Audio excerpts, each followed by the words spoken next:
ఇన్నాళ్లు పాకిస్తాన్ వైపు నుంచి భారత్కు ముప్పు పొంచి ఉండగా క్రమంగా బంగ్లాదేశ్ నుంచి మరో ముప్పు ఎదురవుతోంది. బంగ్లాదేశ్ మాజీ ప్రధాని షేక్ హసీనా ఆ దేశాన్ని విడిన తర్వాత ఏర్పడిన మహమ్మద్ యూనస్ ప్రభుత్వం ఉగ్రవాదులకు అండగా నడుస్తోంది.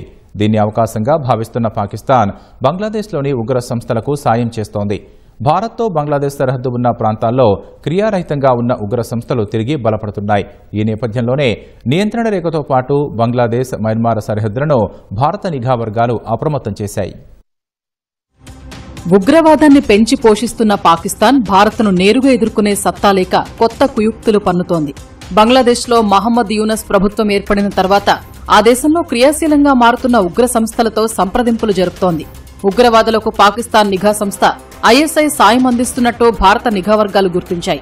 ఈ నేపథ్యంలోనే బంగ్లాదేశ్ మయన్మార్తో భారత సరిహద్దును చాలా సున్నితమైనదిగా పరిగణిస్తూ కేంద్ర హోంశాఖ హై అలర్ట్ జారీ చేసింది.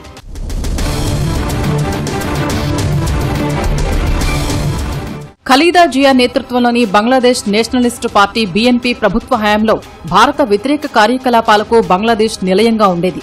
ముఖ్యంగా 1990ల చివరి నుంచి 2007 వరకు భారత వ్యతిరేక కార్యకలాపాలకు అడ్డాగా ఉండేది. 2008లో షేక్ హసీనా నేతృత్వంలోని అవామీ లీగ్ ప్రభుత్వం ఏర్పడ్డాక భారత్తో మిత్రత్వం కొనసాగించింది.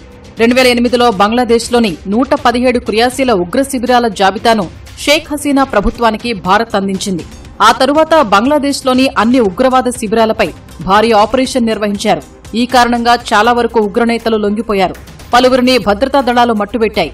2009 నుంచి 2014 మధ్యకాలంలో యుఎల్ఎఫ్ఏ, కేఎల్ఓ సహా ఇతర ఉగ్ర సంస్థలకు చెందిన దాదాపు 30 మంది అగ్ర నాయకులను అరెస్టు చేసి భారత ప్రభుత్వానికి బంగ్లాదేశ్ అప్పగించింది.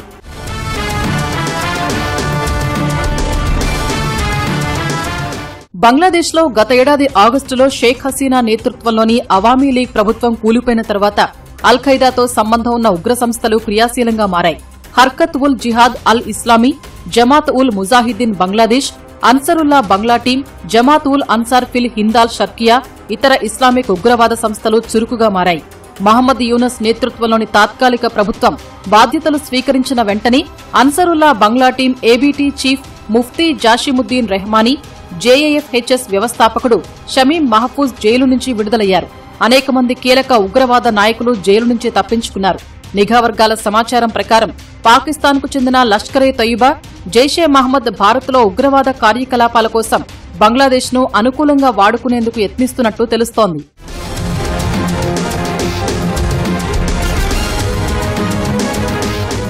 పశ్చిమ బెంగాల్ స్పెషల్ టాస్క్ ఫోర్స్ ఇటీవల బీర్భూం జిల్లాలోని నల్హతి, మురారై నుంచి నిషేధిత ఉగ్రవాద సంస్థ జమాతుల్ ముజాహిద్దీన్ బంగ్లాదేశ్ జేఎంబీతో సంబంధం ఉన్న 2 వ్యక్తుల్ని అరెస్టు చేసింది. అరెస్టైన ఉగ్రవాదుల్ని అజ్మోల్ హుసేన్, సాహెబ్ అలీఖాన్ గా గుర్తించారు. విచారణలో వీరిద్దరూ జమాతుల్ ముజాహిద్దీన్ బంగ్లాదేశ్ భావజాలాన్ని ప్రచారం చేయడంతో పాటు భారత్లోని వివిధ ప్రాంతాల్లో ఉగ్రవాద దాడులు చేయడంలో పాల్గొన్నట్లు తేలింది. బంగ్లాదేశ్లో షేక్ హసీనా ప్రభుత్వం కూలిపోవడమే మళ్లీ అక్కడ ఉగ్ర సంస్థలు బలపడటానికి కారణమైందని అధికారులు చెబుతున్నారు. మహమ్మద్ యూనస్ ప్రభుత్వంతో భారత్కు చాలా సవాళ్లు ఎదురవుతున్నట్టు పేర్కొన్నారు.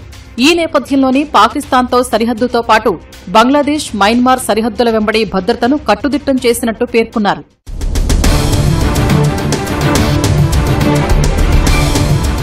Tripura United National Front TUNF Bangladesh నుంచి కార్యకలాపాలు ప్రారంభించిన కొత్త ఉగ్ర సంస్థగా నిఘా వర్గాలు గుర్తించాయి. ఈ సంస్థ ప్రస్తుతం బంగ్లాదేశ్లోని 2 స్థావరాల నుంచి కార్యకలాపాలు నిర్వహిస్తోందని సంబంధిత అధికారులు వెల్లడించారు. 2024లో షేక్ హసీనా బంగ్లాదేశ్ను వీడి భారత్కు వచ్చాక ఆ దేశంలోని చిట్టగ్యాంగ్ హిల్ ట్రాక్స్ ప్రాంతంలో ఈ ఉగ్ర సంస్థ ఏర్పడినట్టు పోలీసుల విచారణలో తేలింది. టీయూఎన్ఎఫ్ ఉగ్ర సంస్థకు Bangladesh defence intelligence agency, directorate general of forces intelligence సాయం చేయడం ఆందోళన రేపుతోంది. టీయూఎన్ఎఫ్ అనేది త్రిపుర హంబాగ్రా టా ఆర్మీ టీహెచ్బీటీఏ ఉగ్ర సంస్థలో ఓ భాగమని నిఘా వర్గాలు తెలిపాయి. టీహెచ్బీటీఏ ఉగ్ర సంస్థ బలపడటానికి బంగ్లాదేశ్ ఆర్మీ కారణమని పేర్కొన్నాయి. ఉత్తర త్రిపురలో రియాంగ్ రాష్ట్రాన్ని స్థాపించాలనే లక్ష్యంతో టీహెచ్బీటీఏ ఉగ్ర సంస్థ ఏర్పడినట్టు తెలిపాయి. ఈ ఉగ్ర సంస్థతో పాటు United Liberation Front of Asom, ULFA, independent సహా చాలా ఉగ్ర సంస్థలతో ఐఎస్ఐ సంప్రదింపులు జరుపుతున్నట్టు సమాచారం.